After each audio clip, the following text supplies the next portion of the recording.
Hey guys, thanks for coming to check out my channel. Today we are going to talk about whether or not I think you should go to college. Or not you, but people in general, maybe you. So if you're thinking about it, I know that for high schoolers, graduation is around the corner, and this is the time that you should definitely be putting in applications for the fall if you haven't done so already. But really, not just for high schoolers, this could be for anyone, of any ages, whether, you are an empty nester and want to go back to school, or, like I said, of any age, and you are thinking about going to college. This is my opinion on whether I think you should do so or not. You definitely don't have to agree with my opinion. This is just my opinion. So, let's go ahead and jump into it. Do I think that you should go to college? Yes, definitely. I am pro college. I went to college. I have a degree. I have a Bachelor of Arts in Psychology with a minor in Criminal Justice. I'm also working on a Master in Legal Studies right now, so that's going to be an MA, a Master of Arts in Legal Studies. Do I think that college is for everybody? No, definitely not. I don't think that it is necessary to go to college if, in order to be successful or to have a good career, but I definitely think that going to college, has plenty of pros. Not just to be like, oh, you're going to go to college, get out, have a great job, make a ton of money, because that's not the case. That's not the reason why you should go to college. If you think that you are going to go get a degree and come out and make a ton of money, that is not the case. Necessarily, depending on what degree you get. I mean, if you get a degree in, any kind of healthcare or any kind of software engineering, then yeah, you're going to come out and make plenty of money. But for those of us with arts degrees, we don't necessarily come out and make a ton of money. The opportunities are there. If you go to college and you have a degree, the opportunities are there for you to go and make, good money, whatever you consider good money to be, to have a living, to maintain the lifestyle that you want to maintain. You will have more opportunities open to you because that is what a lot of employers are looking for. It doesn't mean that it has to be in the field that you got your degree in. Having a degree shows that you put your mind to something and you completed it within, however many years it took you to complete, that you did it. So for me, it took me 6 years to get my bachelor's degree. The first 2 years I went to community college. I went into college thinking that I was going to major in dance because that's what I did. I was big in ballet and jazz and all that stuff. So that's what I wanted to do, and it was eventually open up my own studio. I started taking my basics, and I took a psychology class, an intro to psych class, and I loved it. Completely fell in love with it. I did really well, so I decided that that's what I wanted to major in. So I decided to double major. So I started taking classes in both psychology and dance, plus my, core classes that you need for your basics. When it was time for me to transfer to the university, I got there and I spoke with an advisor, and it came out that it wasn't really going to be possible for me to focus on psychology and dance, since psychology was going to require a lot of focus and a lot of study. So it took me 6 years because I ended up changing my major, dropping the dance classes, just focusing on psychology, and then I picked up a minor in criminal justice because I was really interested in forensic psychology. Like I said, it doesn't matter, how long it takes you, but a job is going to look at, did you finish? So that's one of the reasons why I think you should go to college, because it makes you employable, makes you marketable to employees. The next reason I think you should go to college is just for the experience. Now, college is fun. I'm not going to sit here and say that college wasn't fun and that we didn't party and that we didn't drink and that we didn't have some crazy fun, good times. Yes, we did. There was a bar outside of like a row of on campus, and this was say our language building, and then across the street was the bar. So, and they make it cheap and easy for you to go drink. They have 50-cent wells. It gets a lot of people in trouble because then you start focusing on partying and drinking, not the real reason why you're at school, which is going to school. So I do suggest not to do that, because that can severely hinder your financial aid. If you had to take it, it can ruin your scholarships. You can lose scholarships. So I'm all opposed for going out and having a good time. But remember, you still have to get up in the morning and you have to go to class. For the most part. I'd say just the experience of going to college is, it's amazing. It is how you meet new people. Some of my best friends, I know at least 3 of my bridesmaids that I'm going to have are going to be people, and I'm talking in the future here, bridesmaids in the future. I'm not engaged. I'm fully single. just kidding. But in the future, when I get married, 3 of my bridesmaids are going to be girls that I met in college. You know, 2 I lived with, and 1 I actually met during orientation that day, and we ended up having a class together, and we've been friends ever since. So, you know, it puts down good roots for friendships. You have people that are going through similar things as you. It just is a very unique experience. I think that it can make you well-rounded. You know, I've taken classes on stuff where I'm like, oh my god, why am I having to take astronomy? I am a psychology major and you have me out here looking at the stars. But hey, you know what, I can tell you why the sky is blue. So, you know, I think the purpose there is just to make you well-rounded, to open up your mind to other subjects, whether it be related to your major or not.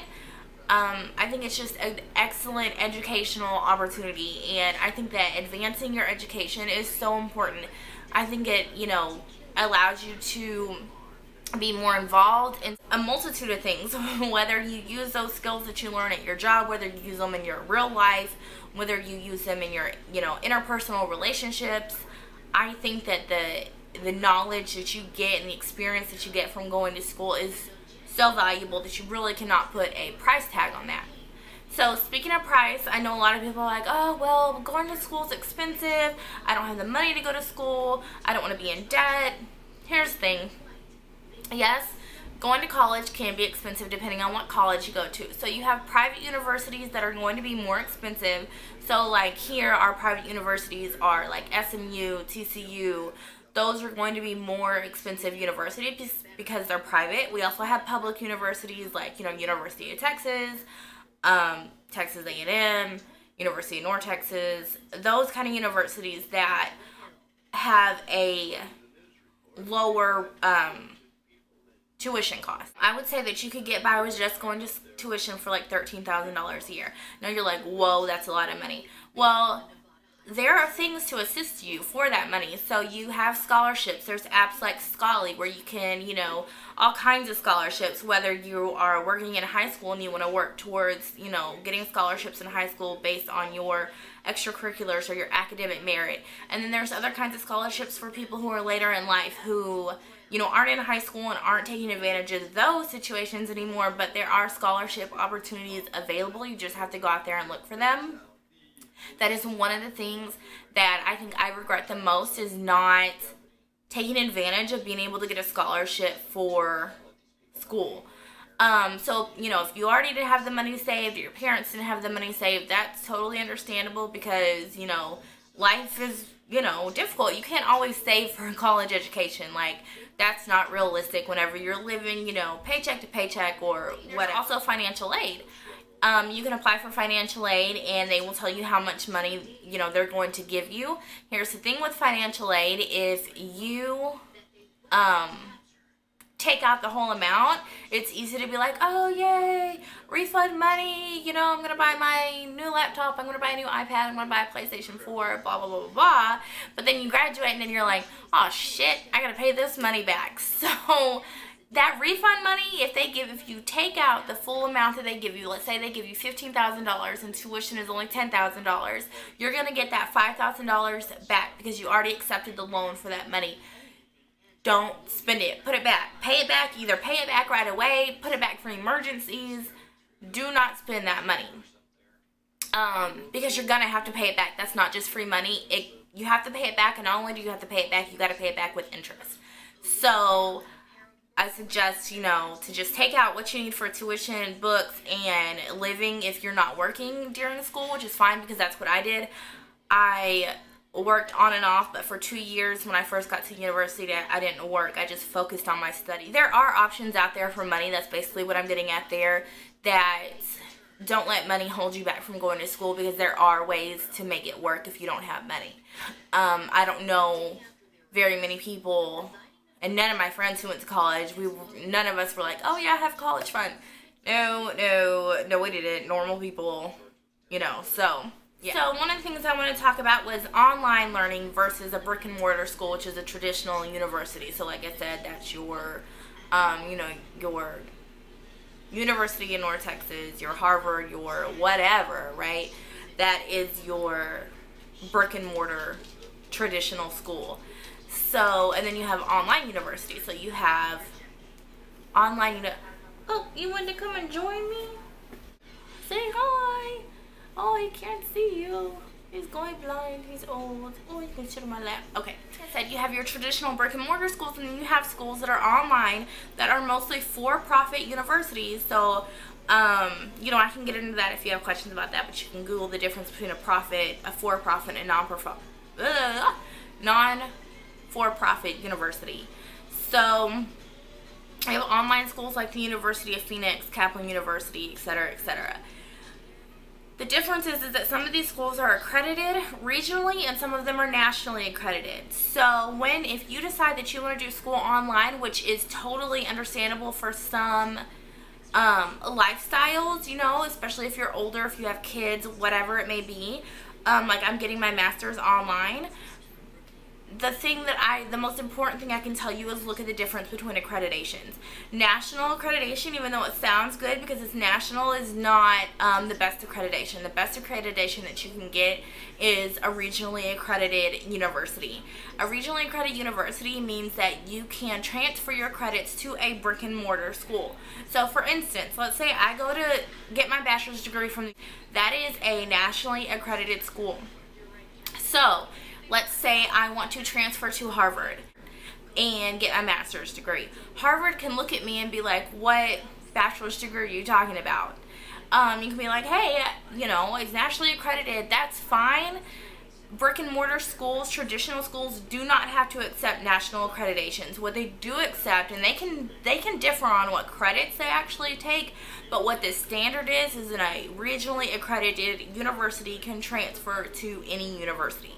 So if, for instance, I'm getting my master's online at the at American Public University, if I wanted to take my credits and I can go to a brick and mortar school and they will accept my degree because it's regionally accredited. So I'll say that's one of the most important things if you're considering, is look at the difference between what you want to do with your degree and if you should be going the regionally accredited route or the nationally accredited route. So the other thing that comes with that is that brick and mortar schools do have their own online programs and degrees. So for instance, my birth mother, she got a degree, I think in like library sciences or a master's degree, something like that. I'm pretty sure, I probably shouldn't quote this, but I'm pretty sure she did it online through the university that I actually went to get my bachelor's, which is a traditional brick and mortar university. So that is another option to look for, is look at traditional universities and see if they offer online programs, because then you're getting a regionally accredited degree while doing it online. I know that college is not for everyone. It does take a lot of time. It does take a lot of focus. If you don't like school, you know, you're not going to like, you know, going to college, because it is school. You do have to do tests. You have to study. You have to do exams. It takes a lot of work. And there are some people who are just better at working with their hands. Some people can go in and do, you know, plenty of other jobs where you don't need a degree to do that and be completely successful. There's also something to be said for when you're 18, coming out and entering into a field that you want to enter into versus going to school for, you know, I graduated when I was 24. So some of my friends already had 6 years of experience doing what they wanted to do, while I was just coming out with a degree and didn't have any experience. So one of the things I would say is, while you're in school, if you have the opportunity to get some kind of experience in the field that you know you want to go into, definitely jump on that, because employers want experience, and it sucks because it's like, hey, I went to school, which is what I was told I should do, but now you're telling me you want 5 years of experience, so I won't get a job until I'm over 30, which is not conducive of having to pay back student loans. So I would definitely say that if you can get into a field and get some experience, then work while you're getting your degree, if that's possible. But yeah, so I didn't want to say that, you know, I know college isn't for everybody, but I do suggest if you have the opportunity to go, if you're interested in going, just go. Don't be scared to go. It's going to be fun. It'll be the best time of your life. If you're older and you want to go. The knowledge, you know, knowledge is power. There's a saying from my university that says only the educated are free, and I truly believe that. I think education just you know, education in general is just so powerful. So, you know, that's to even say that you just can't take, you know, read online. You know, people can be self-educated and self-taught. So I think there is just something to say that having an education is important. So yeah, I hope that helped you. If you have any other questions about going to college, whether it's filling out applications, essays, what kind of schools you should go to, how to get financial aid, how to get scholarships, anything else, just go ahead and feel free to send me a message or leave me a comment down below, and I'll definitely answer them. So good luck with your future endeavor. Sure, check out my social media links down below and give this video a big thumbs up if you enjoyed it. And if you haven't subscribed to my channel, please go ahead and do so you can see what's coming up in the future. Alright, say bye, wee wee. Bye.